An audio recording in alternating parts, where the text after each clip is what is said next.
Welcome to Education Policy. If you have cell phones, please silence them now. And I'm going to ask Representative Fincher to open us in prayer. Thank you, Madam Chair. If you would, please bow your heads.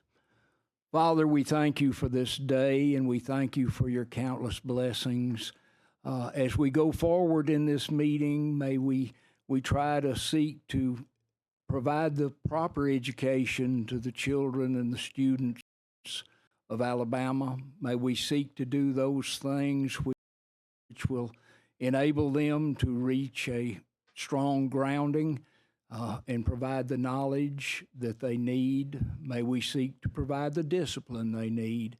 Father, watch over us. We pray that you guide our hands and our voices as we seek to do your will here in the legislature of Alabama.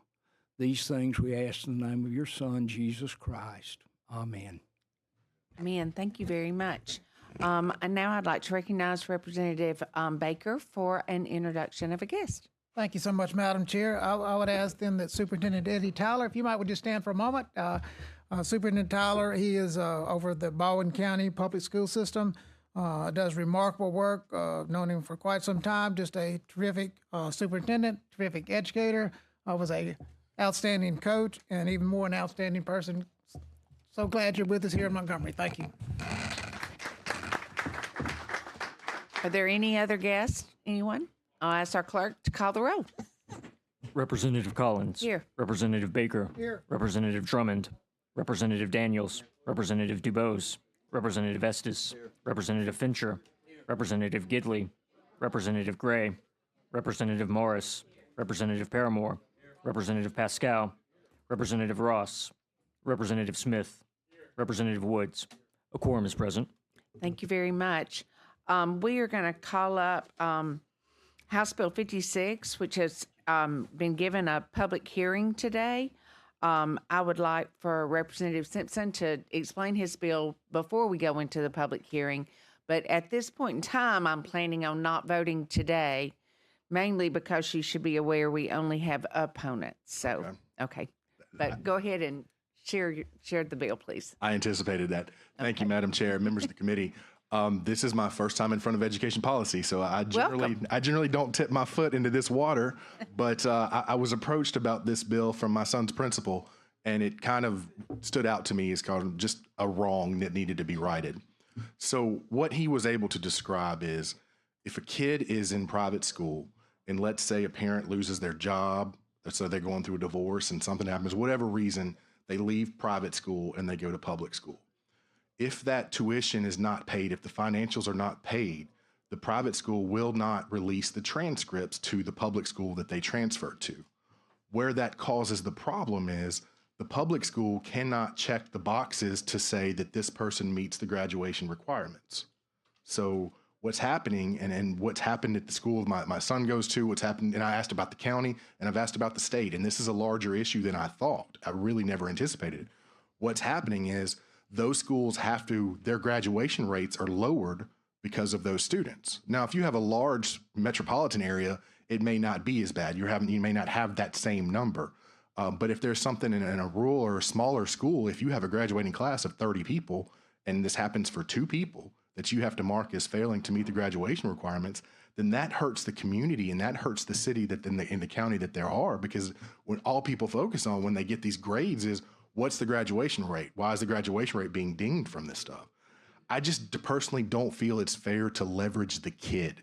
The kid should not be the one that's harmed in this. If the schools need to collect their fees, there's other ways to go about doing this than holding the kid's transcripts hostage and saying the kid can't do this because of something that's not the kid's fault. You know, the kid's not the one paying the tuition, so it's not fair for the kid to not be able to meet the requirements. Thank you. We're going to go into the public hearing, and then I'll call you back up to answer any questions of the committee. First up for our public hearing, I'm going to call Robin Mears. If you'll tell who you're with as well.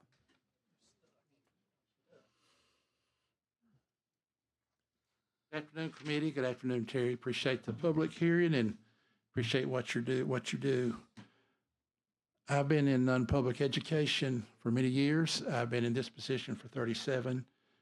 We have 70 Christian schools in our organization, and we're certainly not unsympathetic to the issue of the tuition being paid and a student transferring.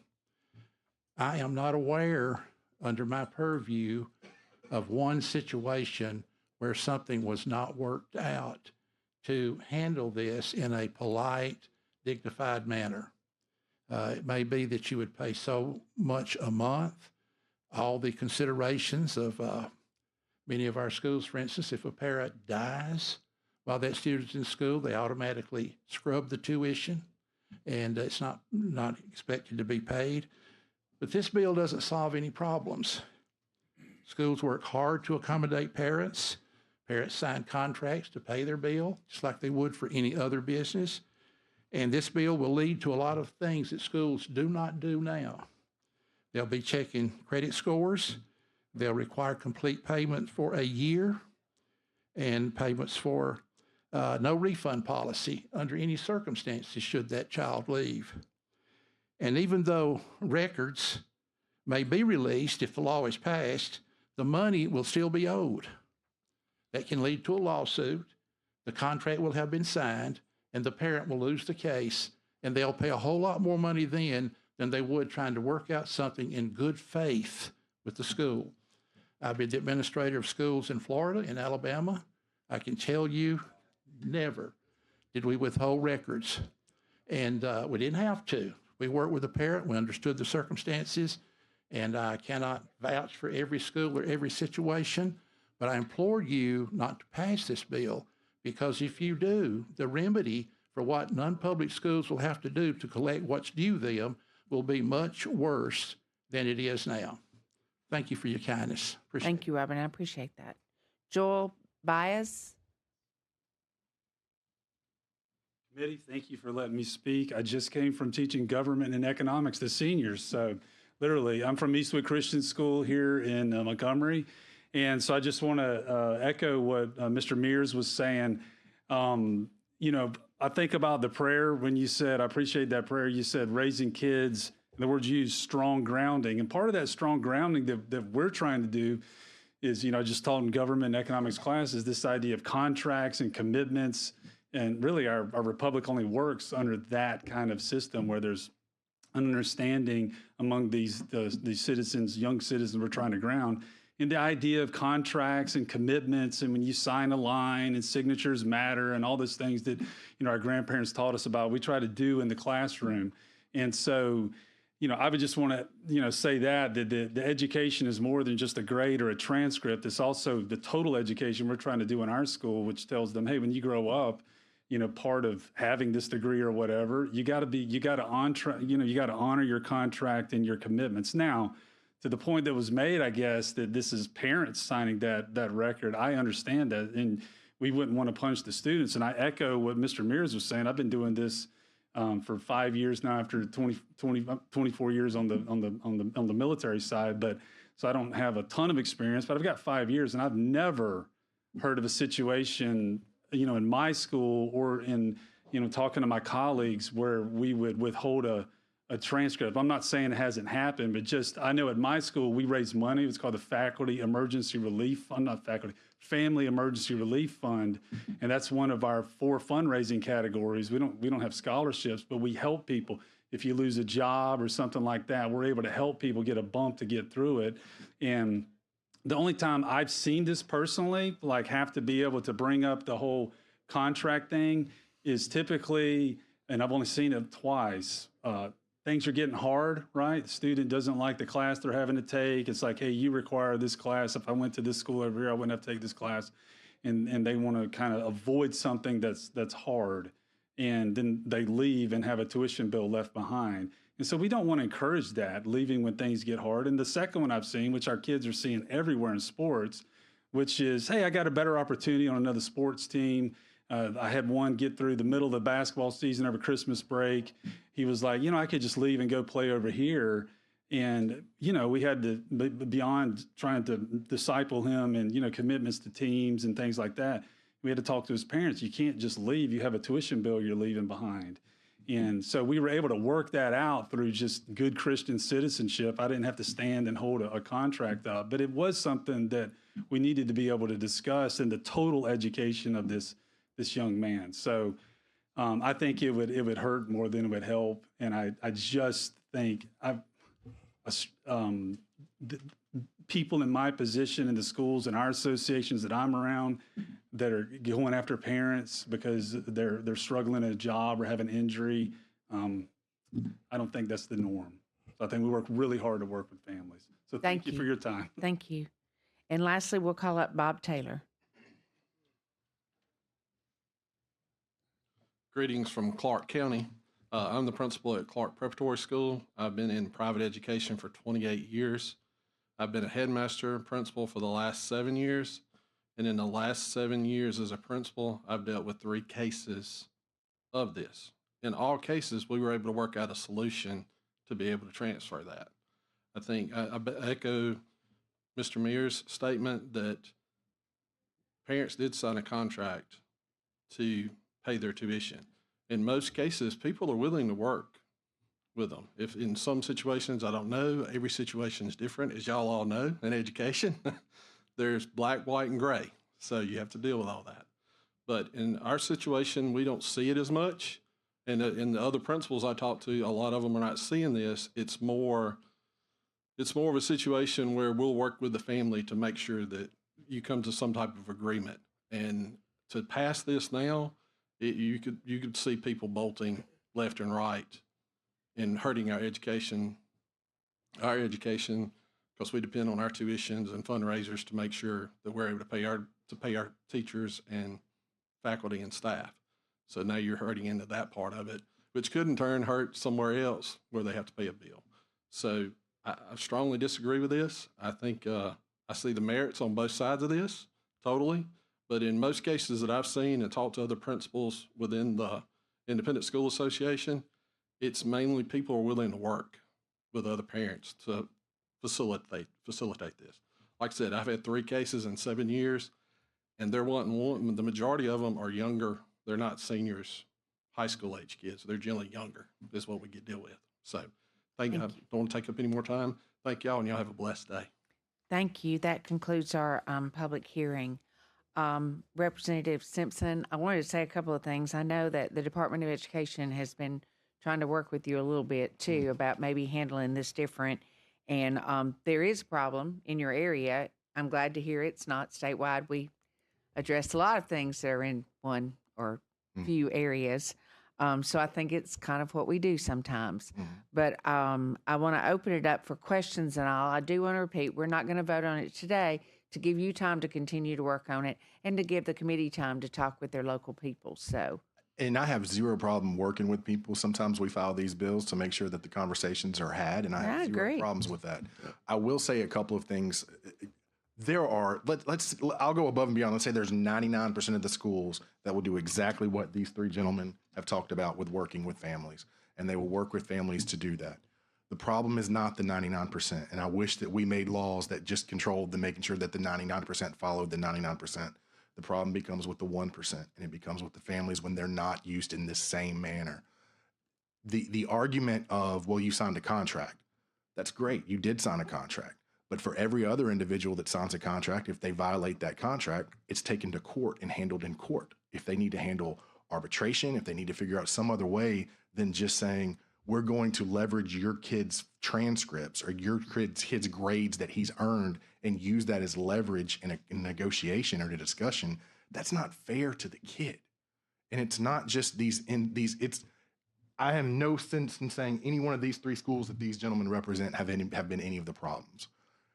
It took me by surprise how much of a problem it was. Like if this was one student, if this was a couple of students, if this was a one-off or a one-time thing, I would not be in front of you guys today with a bill. We would just try to have the discussions to fix it.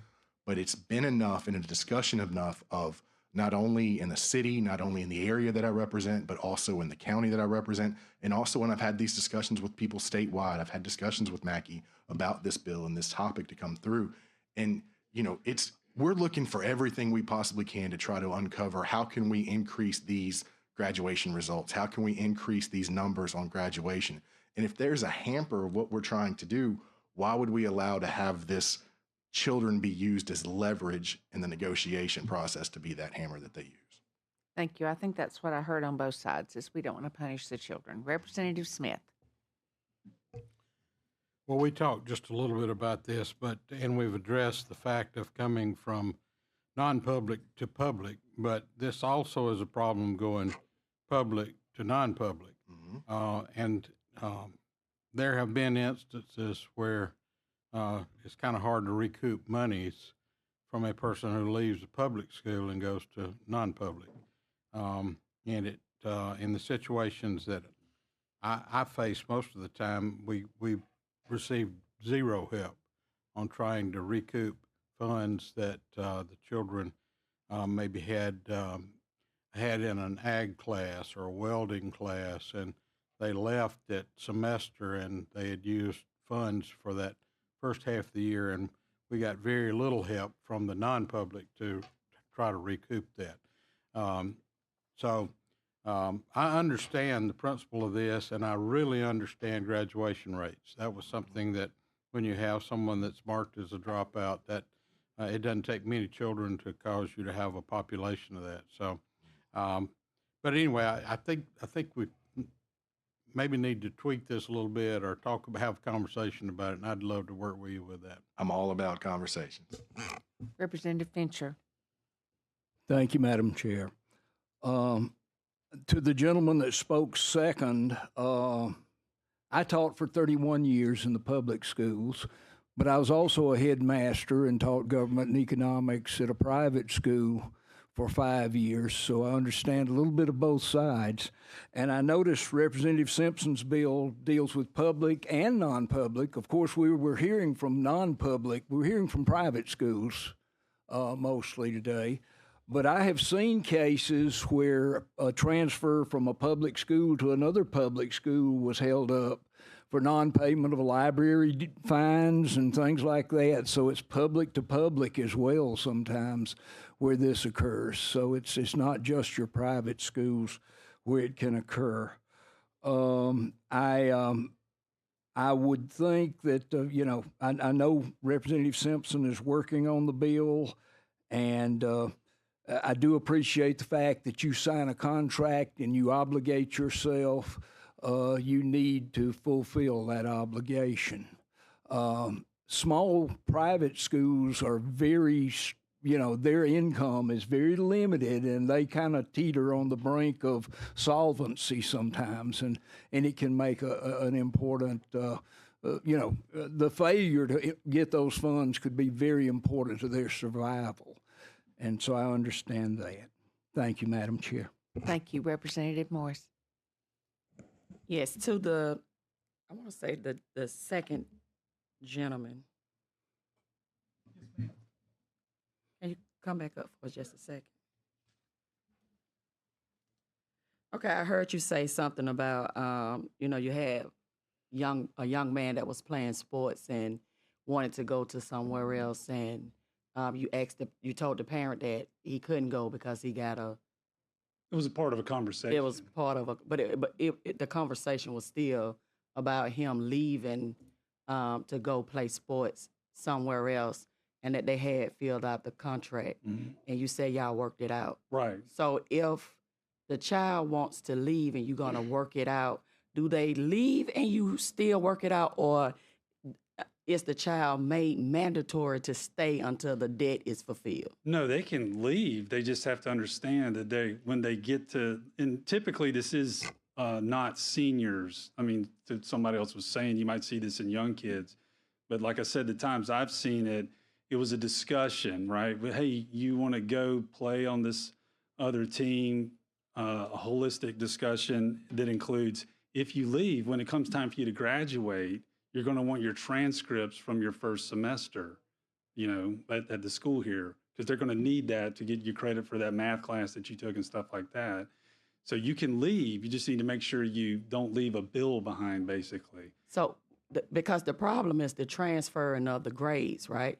So if the grades are not transferred until, like, let's say we're talking about a younger child, Right. and now they are senior status and they going to graduate, but they can't get the box checked to transfer. Can they transfer without the grades? Well, if you're talking a third or fourth grader, it's not an issue. It's when you start getting to trying to graduate as a senior. So typically you're talking about a 11th or 12th grader wanting to leave and have mandatory classes that require a GPA, a 3.0 or 4.0. So otherwise they would have to, I suppose they could try to take the class on their own or something, but they just won't have a transcript from our school. But like I said, I've never heard of the situation where somebody says, "Hey, I'm a senior. My dad got laid off at work," and then our schools would say, "Well, you're not going to graduate." So if that's the case, then we shouldn't have a problem with it if it's never occurring. I haven't seen it, but I don't, in Baldwin County, it might have happened. I've just never heard of it. My association, which Mr. Mears represents, I'm here with kind of AISA and ACEA. I've just never heard this happen. We do a lot of fundraising to help people that would be in this situation. The only time I've ever even seen close to it is one time where someone, "Hey, this is a hard school.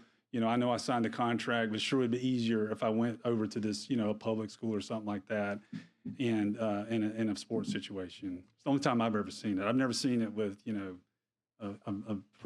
something that's happened, a car wreck or a sickness or cancer or something. Never heard of it. Okay. Any other questions?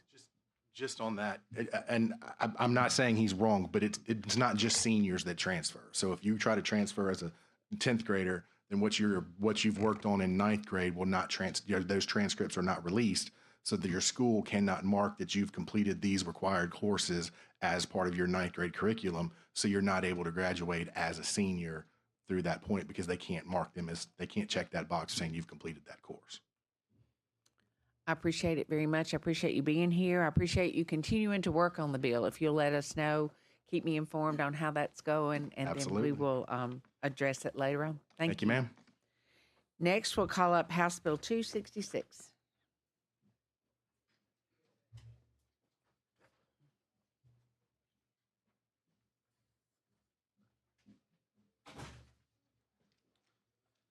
Thank you, Madam Chair, members of the committee. Appreciate the opportunity to bring House Bill 266 before you today. We've named House Bill 266 the REACH Act, which stands for Restoring Educational Advancement of Completing High School.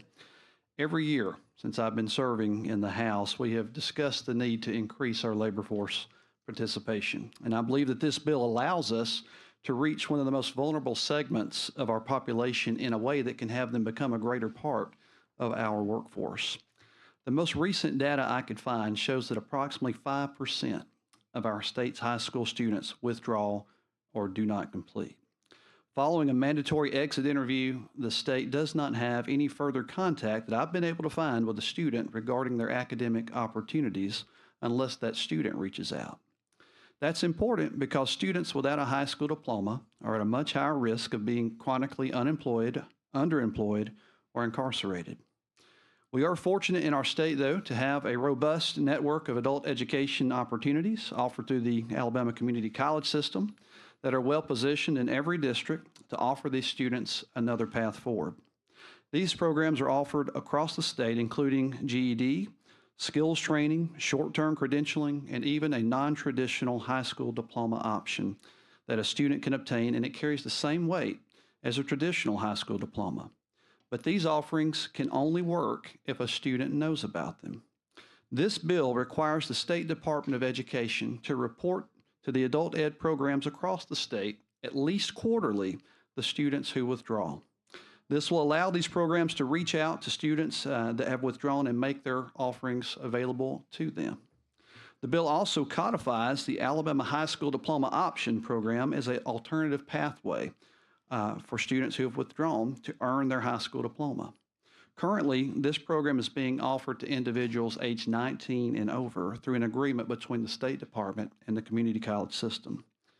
This bill also requires withdrawing students to receive information about the high school diploma option program and other adult ed programs during their required exit interview prior to withdrawing. The REACH Act will help more Alabamians obtain their education and employability skills and enter the workforce, thereby helping Alabama's labor force participation rate. I do want to thank the folks at the Alabama Community College System we have with us today, Boone Kynard and Mr. David Walters, the Vice Chancellor for Adult Ed. They have worked with me on this for several months, and we have had a lot of conversations with Dr. Mackey, with Connor Johnston, and others. I believe every education group has had a chance to review this bill prior to bringing it today. I really do believe this bill will help students have another opportunity and another second chance at their education, and will make resources available to them that we already provide. So that being said, I'd be happy to answer any questions that you may have. Representative Morris. I want to thank you for bringing this bill. We had a couple young men in our neighborhood, and me and my husband was sitting on the porch, and we stopped them. They looked like they was about 16, 17 years old, and it was during school hours. So we was asking them what school they went to, why they weren't in school, and they was like, well, I just don't feel like the rest of taking those type of classes are for me.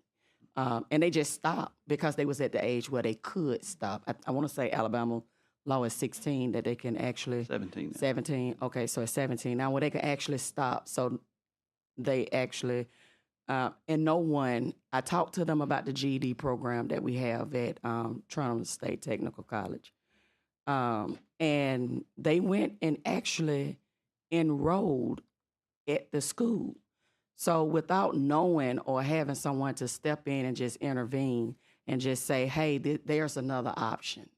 So I just want to thank you for just bringing another option. Thank you. You don't know what you don't know. You don't know. Representative Smith. Representative Woods, you and I have talked about this, and I think what you're trying to do is good. I agree with my buddy here that we need to get all these children in school and get them a diploma that's worthwhile. There's one piece that's left out of this, though.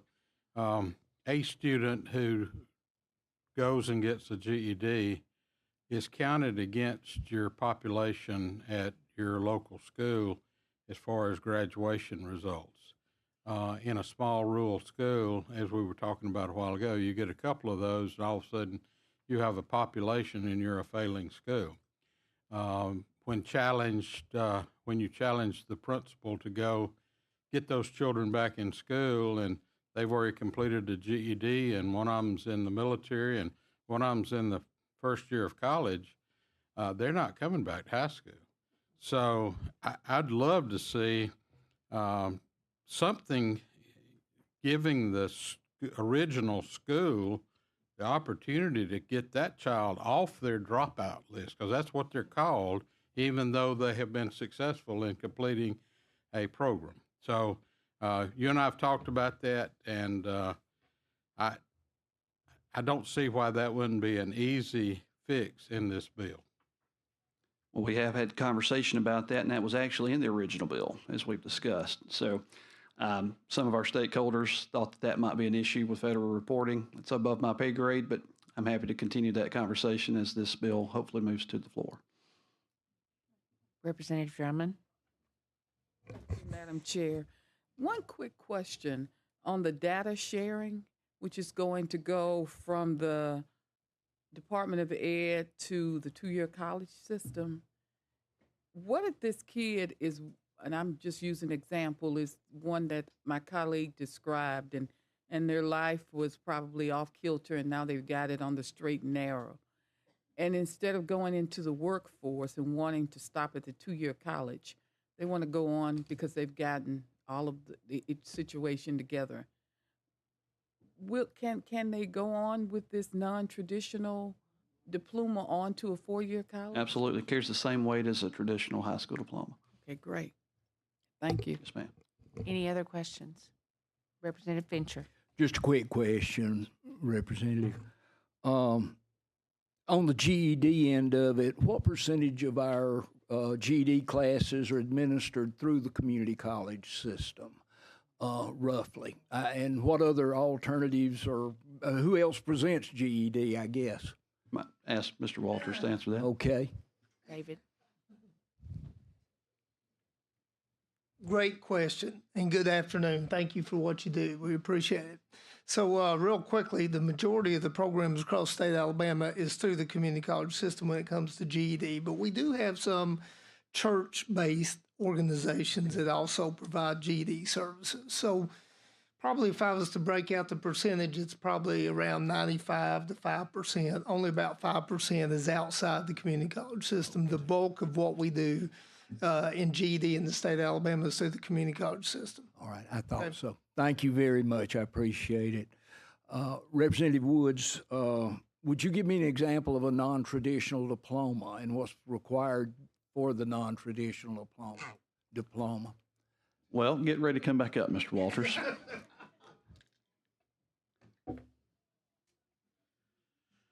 Long time no see.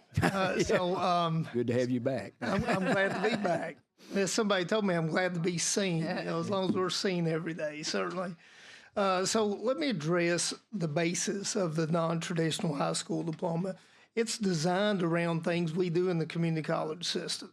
So it can be portions of the GED assessment that we have correlated to credits within high school. So we can do a transition of 1-for-1 credit. So if they take portions of the GED test, but they don't pass all of it, then we can convert that to high school credit.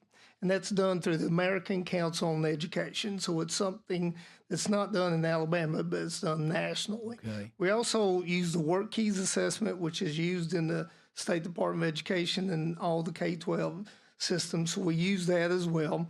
We also take college classes. So if we've got someone co-enrolled in adult ed, also in a technical program, then we can reverse credit that. And if they get 3 credits, college credits, then it makes sense to give them 3 high school credits. So we can do that transition as well. And we transcript everything that we do.